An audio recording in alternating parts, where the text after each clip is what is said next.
All right, it's a new week. I don't know what week number it is, but the end of this week or on Friday, we have a VO2 max test to make sure my zones are right. Just try to program that now. That's the nice thing about training this far in advance is it gives you time to really ramp up. Just because it feels like my zones are a little off between the Training Peaks plan, Garmin, etc. But today we're gonna do 1900 or 2000 yards swim in about 35 minutes, I think is the goal. And then I'm deciding if I want to do like a brick workout by adding my speed bike today as well, just because I have to be at work super early tomorrow till super late, so I don't really know if I have time to fit the bike in, but we'll see how I feel after the swim. And so let's go do that. All right, currently 5:24 in the morning, speed workout done. The bike fit, it's been great. Today we did 5 efforts at zone 5, followed by 3 longer efforts at zone 4. This went well.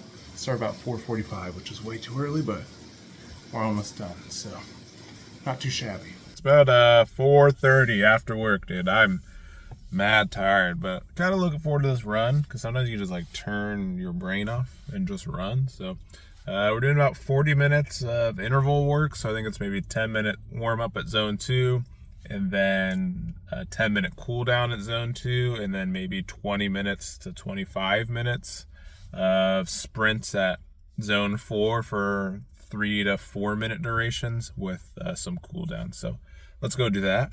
And then I have a comedy show late tonight for a swim tomorrow. Swimming at 4 p.m. sucks, but I got 40 minutes, so let's do it. All right, today's Friday, my off day, so I decided to schedule a VO2 max test. It's gonna be in here at by the way, Bridgetown Training. I don't know what my VO2 max is, so I don't know what's good, what's bad. I think maybe like 40 to 50 probably is pretty average is my guess. If it's out of 100, I have no clue. I'm mad tired though.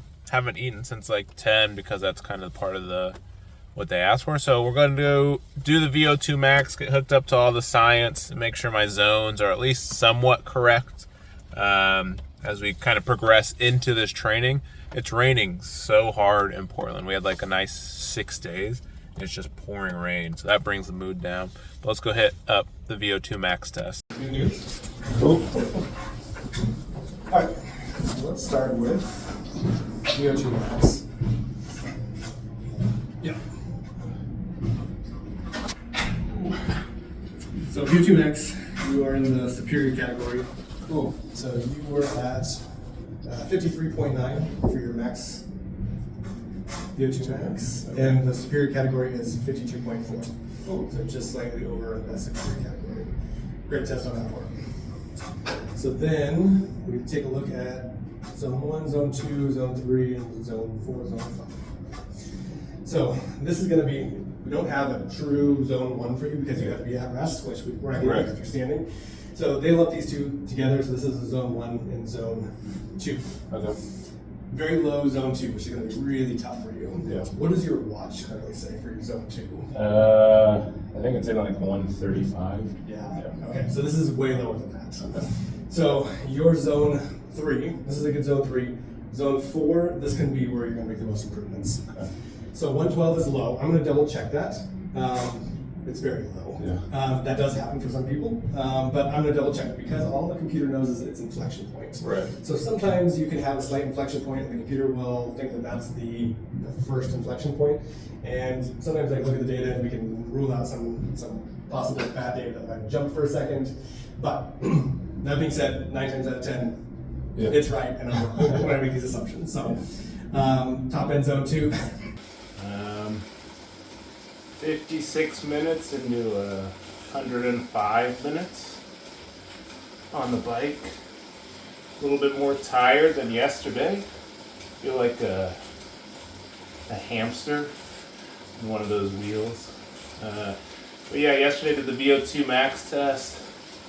Pretty interesting to put that like snorkel on your face, and then you start at 3.5 miles an hour, then go up 0.5 mile an hour every minute until you tap out. To understand what your zones are, max heart rate, and VO2 max. So I think I tapped out at like 16 minutes in. So that was like 5-minute, 13-second miles. And so my VO2 max came out to 55, which according to their scale is elite, but that's obviously based on the average human. So it's probably pretty average for someone training for a triathlon.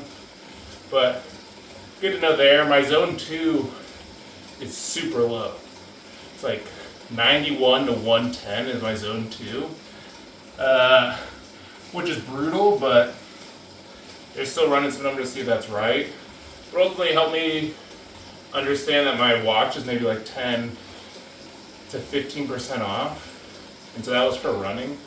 I think on Tuesday of next week, I'll switch out to do an FTP test on the bike